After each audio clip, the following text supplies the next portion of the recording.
Yesterday, I got an email. I opened my inbox just like any other day, and I saw something weird. It looked like any other random sponsor offer, except I don't get sponsor offers. It wasn't from Raid Shadow Legends or Squarespace, or even an actually cool company who isn't sponsoring me, so I won't mention them. The subject line read, "Dear Potential Five Nights at Freddy's Writer." I assumed this was generic bullshit from a company I don't care about, and went to delete it. Then, my eyes drifted to the sender. Jason Blum. We open on the sounds of a lively, well-operating restaurant as the camera slowly zooms in on what appears to be a 1950s diner. A year appears at the bottom of the screen. 1979. We cut to inside the restaurant as a yellow bear sings and a yellow rabbit says, "Welcome to Fredbear's Family Diner, the delightful establishment where fantasy and fun come to life." Fredbear sings, ba ba ba ba ba ba ba ba ba ba ba ba ba ba ba ba ba.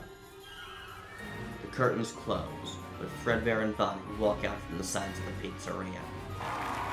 The kids go wild. We narrow in on one little kid. Brown hair, brown eyes, striped shirt. Looks to be about 4.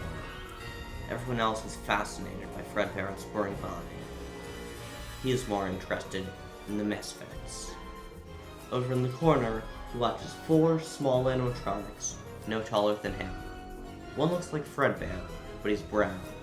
One is Bonnie, but blue. One is a weird chicken, wearing a bib that says, "Let's eat!" But the 4th, and the one he's most interested in, is a fox.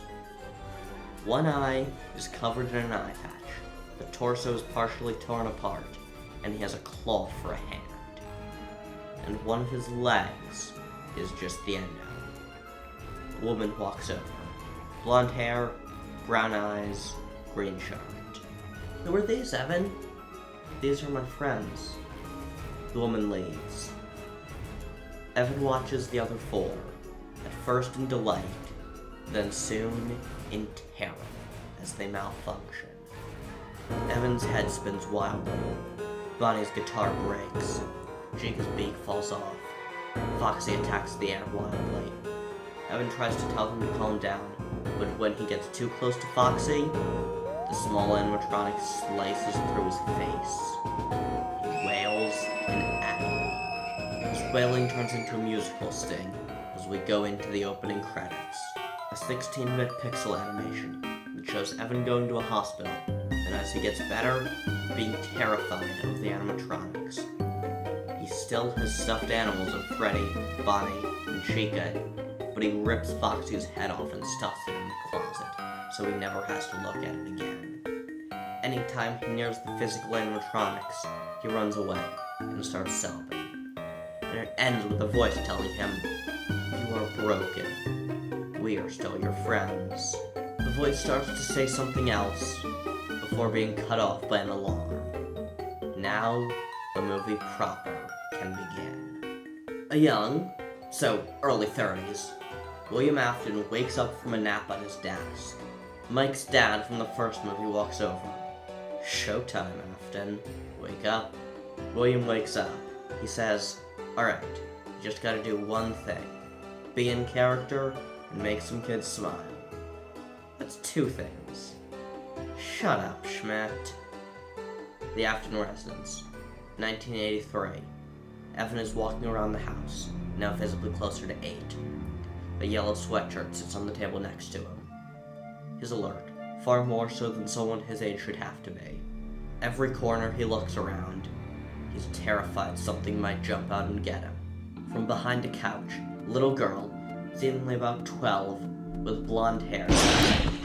She's wearing a Foxy mask. The boy screams. He shouts, "Vanny, why do you always do that?" He starts crying. Vanny yells at him.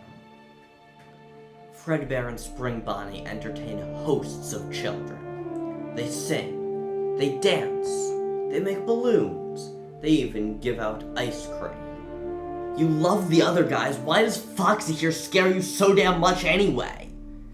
Evan just starts sobbing more and more as Vanny just keeps yelling. The door slams open. Shit. She tries to push Evan under a couch so he can't be seen. In the office at the back of Fredbear's, William Afton and Henry Schmidt take off their costumes. William says, in the normal, goofy Matthew Lillard way that I'm not going to try and replicate, that Henry's hybrid suit idea was genius. Henry thanks him, but I still need to iron out some kinks. I can make the machines, but sometimes your simpler suits are better anyway. The springlocks could kill us too easily. William's eyes dart away, glancing anywhere but his far too caring business partner. His eyes land on a stack of papers, with a blueprint at the bottom of them. Evan wails, and the door slams open. Chilly northern winter air floods in. William walks in, taking off his yellow coat, leaving nothing but the purple button down. He is visibly a few years older than he was in the previous scene.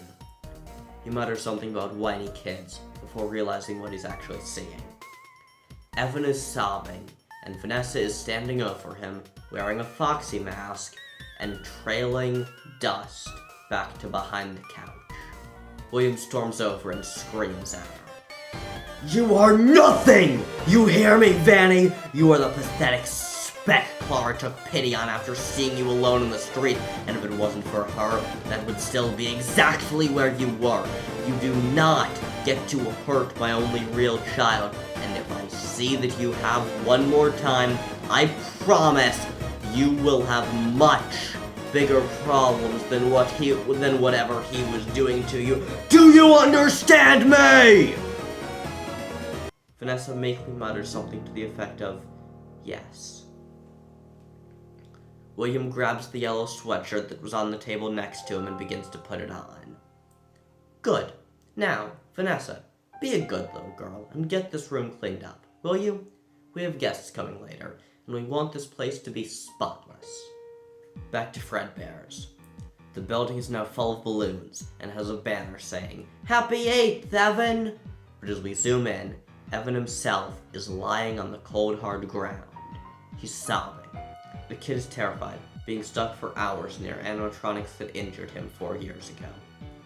His only comfort is the Jack-in-the-Box puppet he still loves, because it has done nothing to injure him.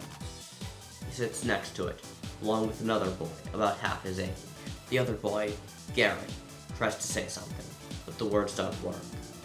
Vanessa isn't having it. Wearing the Foxy mask and surrounded by a posse of friends wearing masks of the other three, she comes up to him. They mock him, calling him a baby, as he just cries more and more and more. They get him close to the animatronics. Vanessa says, Hey guys, I think the little man said he wants to give Fredbear a big kiss. Let's help him with that. So they lift him up, and they put his head inside Fredbear's mouth. Shadows on the wall. Vanny and friends are laughing, until the mouth clamps shut. Vanessa's hands clamp over her mouth. Someone screams. News report. The anchor says that the popular Freddy Fazbear's Diner has been temporarily closed down due to co-owner William Afton's own son being killed by the titular Fredbear, as his erratic movements cause the animatronic's mouth to clamp shut. The TV turns off. In the reflection, William enters, wearing all purple. His wife, the woman from the cold open, was the one watching. Her hair and shirt now matching shades of gray. Leave her alone tonight, she tells him. She had a rough day. William ignores her, storming to a bedroom and knocking on the door. I told you not to close your door. He starts to walk away, but mutters, This is my house. He walks back, slamming on the door and saying, Open the fucking door, Vanny! Vanessa does. Now, Vanny, follow me down to the basement, and we can make this as simple as possible. She follows him down a flight of stairs into a dingy old basement. In it, the Ella Springlock doll sits on a table. He snaps at her to get in. She obeys. You remember Ella? Ella here can tell if you're lying. So don't lie.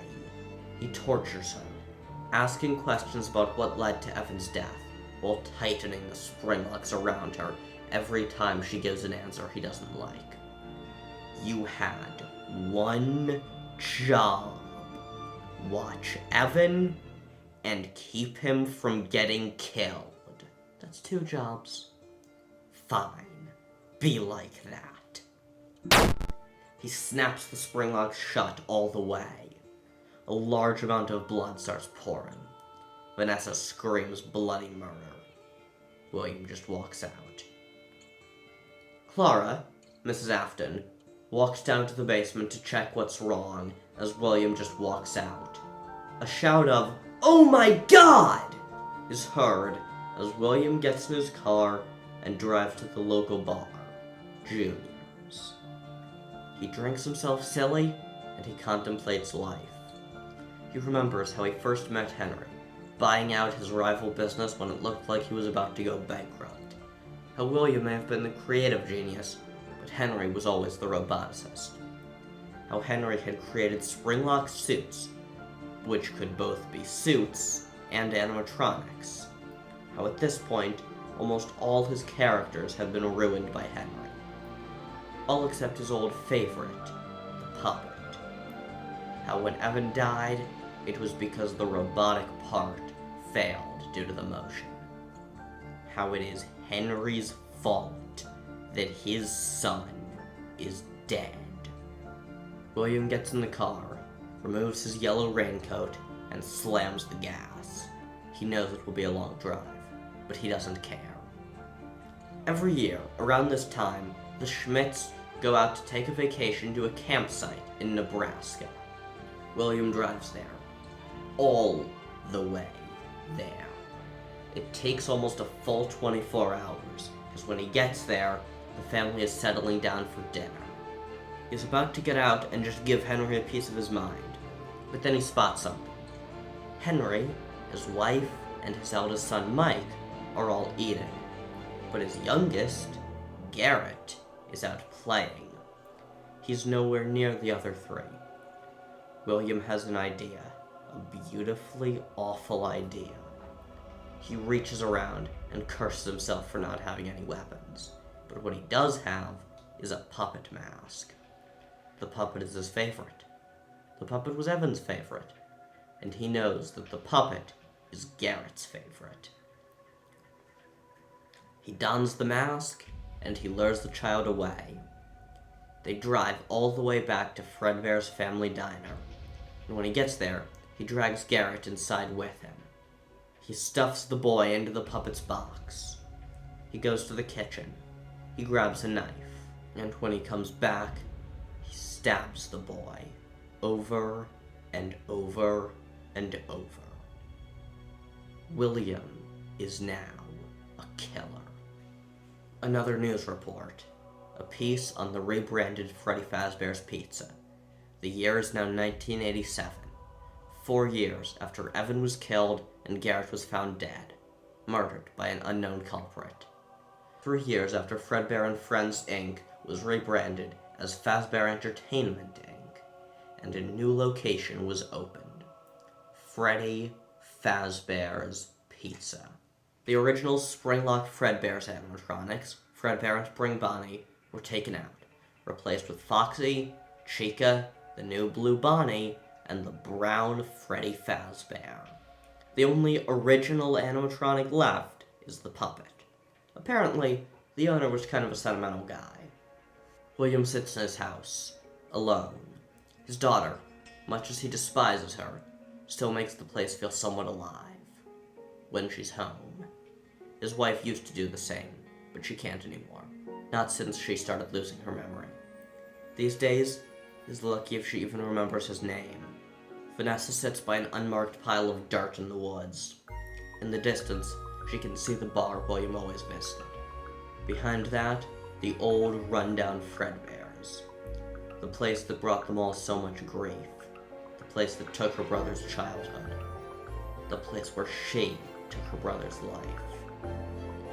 I'm sorry, Evan. Clara walks around the street, people cheer. As more shots pass, she loses her hair. She loses weight. People stop cheering. They look away in horror. As a confused, decrepit woman walks around town, the neighborhood teens start taunting her. Hey look, it's the crazy lady! Hey look, it's the neighborhood freak!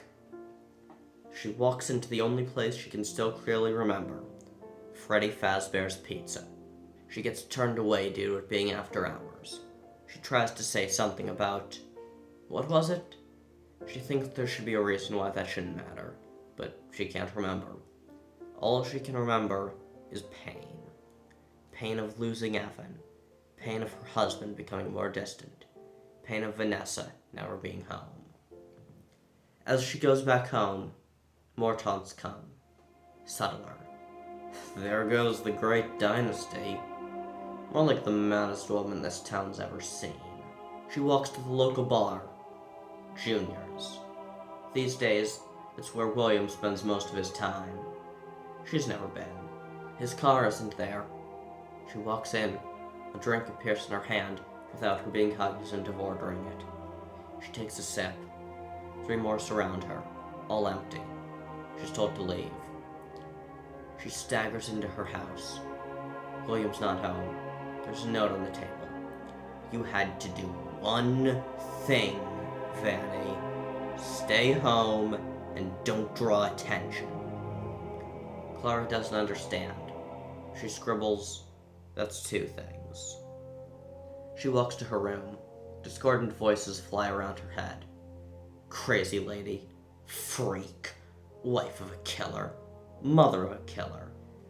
She turns down to the basement. Quitter. Witch. I bet she killed that boy. Her eyes lock onto the old Ella springlock William used to torture Vanessa. She'll die alone. No one will care. I doubt she'll notice. She places her head in the machine. She'll haunt us forever. She slaps the side of the machine. Hey, after that super dramatic moment there, now feels like a good time to mention that this will not be my only time doing this. My next video will be a pitch for what I think the next Marvel movies should be, and then after that, we will be back to FNAF. As I'm sure you can tell from the runtime of this video, which is already longer than normal, this video will only be covering FNAF 2, not FNAF 3. But Matthew Lillard signed a 3-movie deal. So when I'm back, on February 3rd, you are going to see what I think the 3rd FNAF movie should be. Mark your calendars. Until then, let's get back to the movie. William sits in an office. He looks at a camera. He pulls it down. Sweat pools around him. In the window, he sees that Ella doll, now walking upright with the stomach hatch closed. And strangely, it looks more like an adult.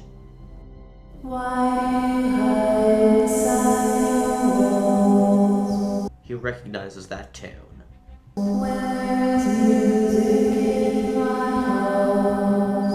Clara?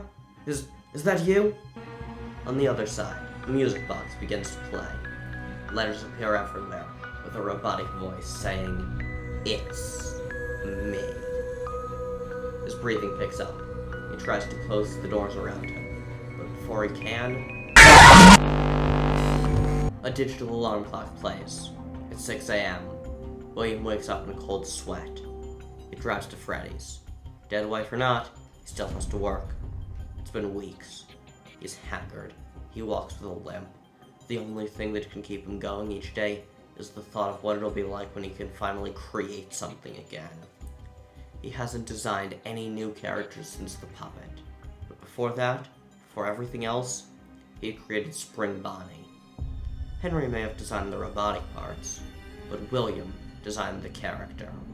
Oh sure, Fredbear was the face of it, but that was an idea he got from a roadshow as a kid. Bonnie, that was all his. He walks into a back room, staring at the old Spring Bonnie suit, and as he does, he gets an idea. While he's always preferred the puppet, they're still active. And, well, he doesn't feel like having any more nightmares. He puts on the costume, and he walks out to the pizzeria. The girl walks around. She's too distracted with the animatronics to notice when people call her name. Susie, come on! Susie, we're leaving! Susie, it's time to go! Physically, she looks to be about Vanessa's age. Mentally, maybe not so much. She stares at Bonnie, doodling something half-remembered from when she was a kid. Like the rabbit, but yellow. Her drawings shift to include repeated images of a dog. Dead. No one could quite tell what happened to him. She moves to an arcade machine, but as she's going, a shape appears in the hallway. Like the yellow Bonnie she's been drawing. He calls her name. This time, she reacts. Susie, come here. Your dog is just fine. She follows the rabbit, being led all the way to a back room. Bonnie, where are we going? Bonnie pulls out a knife. Right here! William knows they'll find the body. It's too obvious, and he can't leave. Someone will see him. So he stuffs her in a box, then sits in the pizzeria's safe room, ordering supplies until everyone else leaves. As the animatronics are sent to their stations at the end of the day, he grabs her. She's too big to do what he wants, so he grabs a hatchet and breaks her into pieces, small enough to fit inside of Chica. It's supposed to be pretty fat, after all. There's plenty of room for her. But next time, it'll have to be a smaller kid. And the look in his eyes indicates there will be a next time. When he goes to leave, he sees something. Looks like the puppet is moving, but that's not right. The puppet is an inanimate toy. That's why I haven't loved it so much. That's why he could stuff Garrett into it so easily. William realizes what's happening. He tries to stay up waiting for it to go back to its box. He falls asleep. His dreams are even more vivid, with the puppet, Ella, and now Chica all attacking him. He wakes up, and with the puppet where he wants it, he takes it away and studies it. He goes home around 6 in the morning. As he's walking out, he sees Chica and the puppet standing near Freddy. Let them have their fun. They'll never come back. But he always does. A nightmare, but dressed like a daydream. He lures away 2 more kids. Freddy and Bonnie get stuffed. Every night, his dreams get more intense, with the host of his new victim always being there. Understandably, he's still scared. As Chica is about to kill him, he shouts, "Stop it! Stop it!" And she listens. The camera never even indicates him waking up from that.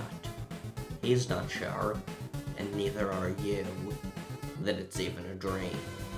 On Friday, he stuffs the final child, a little boy named Fritz. Small, but clearly violent.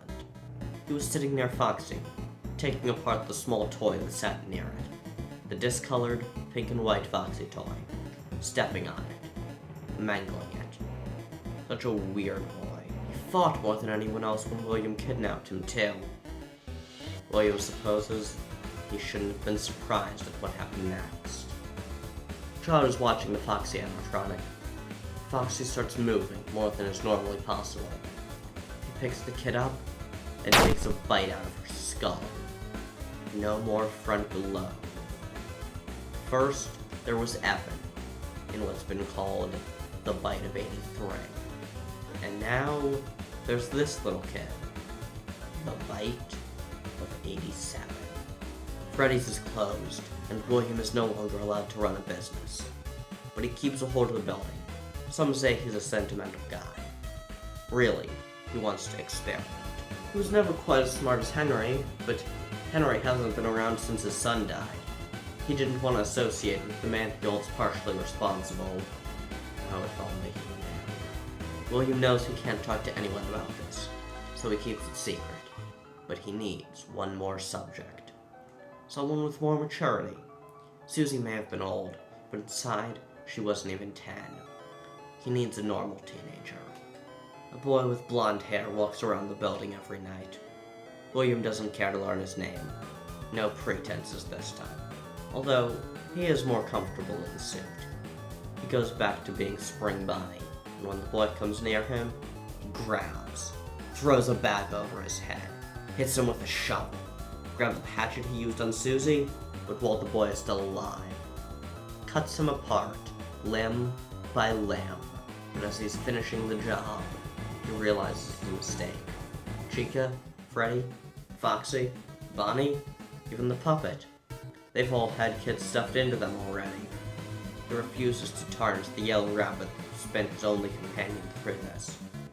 So all that's left is to go to the old Fredbear suit. The very suit that took his own son from him all those years ago. This has to be the last one, and even this one, he shouldn't have killed. William retires to his house. He doesn't want to draw himself any attention. He picks up a job working the graveyard shift at a fast food joint. He can't keep a job. He changes his name to Steve Raglan, letting him pick up a job as a career counselor, and he can finally keep it. Fanny moves out, and he's left totally alone. The final shot of the movie is him in his office, staring at a photo of Freddy's. Then one final time, a picture of his old suit. I always come back.